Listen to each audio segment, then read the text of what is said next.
Super. Et donc, effectivement, on parlait de ce paradoxe dans lequel on est en train de vivre. C'est-à-dire qu'on l'a compris, c'est objectif. À un moment donné, il va falloir faire autrement. Et en même temps, on continue, en même temps, de nous dire que c'est pas possible, mais qu'en fait, il faut consommer, puisque la publicité, toute la journée, nous harcèle.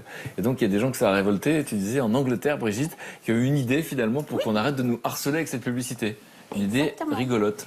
Alors, une idée, oui, parce que tout d'un coup, un collectif d'artistes anglais s'est dit, qui s'appelle Glimpse, s'est dit, mais c'est pas possible, il y a de la pub partout, il faut trouver une solution pour s'en débarrasser un peu. Alors, ils ont une idée, ils ont créé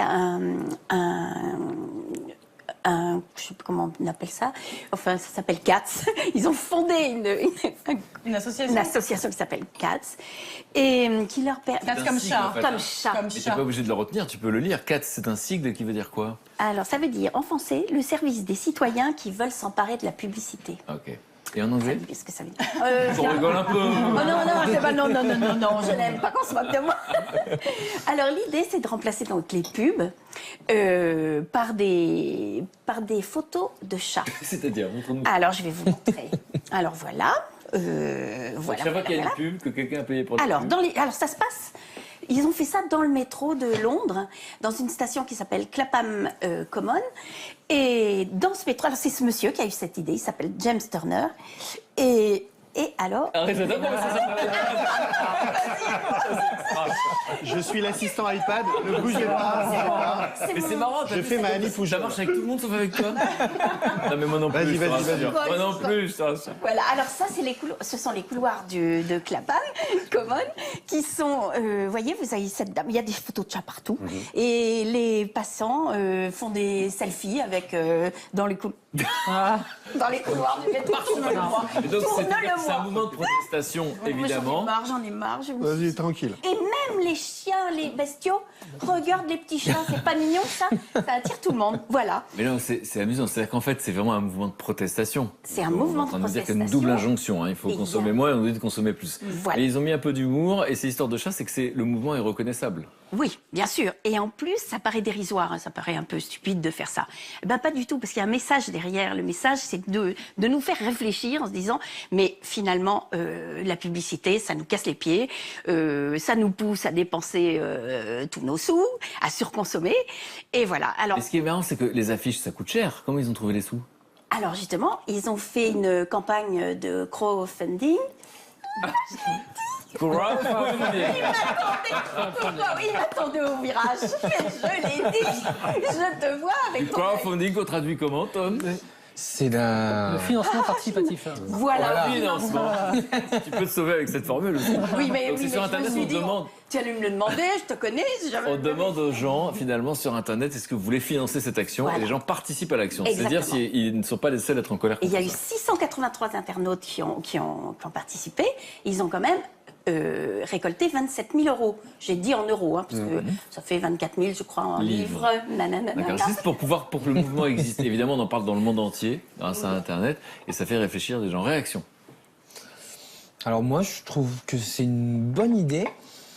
Après, je comprends pas trop l'idée du chat.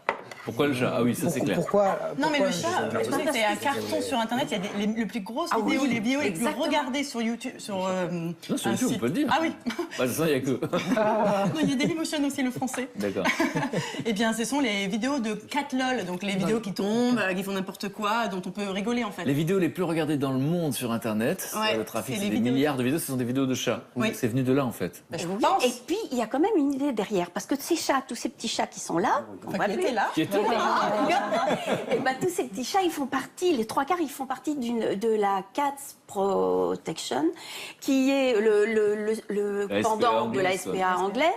Et puis, donc, ils ont demandé aux personnes qui passent soit d'adopter un de ces petits chats, soit de faire un don à la Cats Génial. Protection. Voilà, donc Ça, c'est bien. il y avait quand même un petit oui, truc derrière. Et puis parce d'accord. qu'un chat, c'est doux, on les aime ces chats. Ils sont Mathieu. moi j'aime ça. Il nous interpelle. Moi, deux choses. Voilà.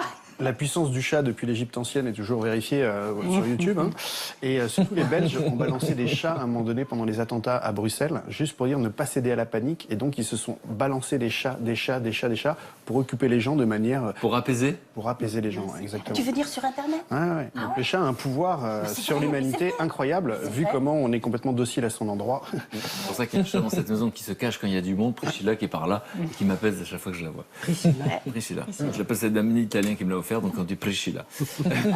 Moi, j'ai juste un rêve prospectif, qui serait que tous ces espaces de publicité qui sont dans les métros et ailleurs, on puisse les remplacer par des œuvres d'art. Parce que dans le Louvre, il y a une réserve incroyable de choses qu'on ne voit jamais, qui sont dans des cartons. Et moi, le rêve... Il faut rêver, Mathieu. Le rêve, ce serait qu'on puisse prendre cet espace-là pour donner aux réserves des musées la possibilité de nous montrer ce qu'ils ne peuvent pas par manque de place. Roger. Alors, j'ai un petit truc à ajouter, c'est qu'en France maintenant, dans les villes de moins de 10 000 habitants, on n'a plus le droit de mettre de panneaux publicitaires, sinon on a une amende de 7 500 €. Et la ville de Grenoble, elle est précurseur parce que elle a supprimé tous ces panneaux publicitaires depuis janvier 2015. Voilà. Précurseur, pionnier dans ce domaine. Donc, Pionnier, c'est pas juste voilà. C'est pas une sensation quand on dit qu'on est agressé, c'est que c'est pas une sensation, Ah c'est une non. vraie Oui, pollution. oui.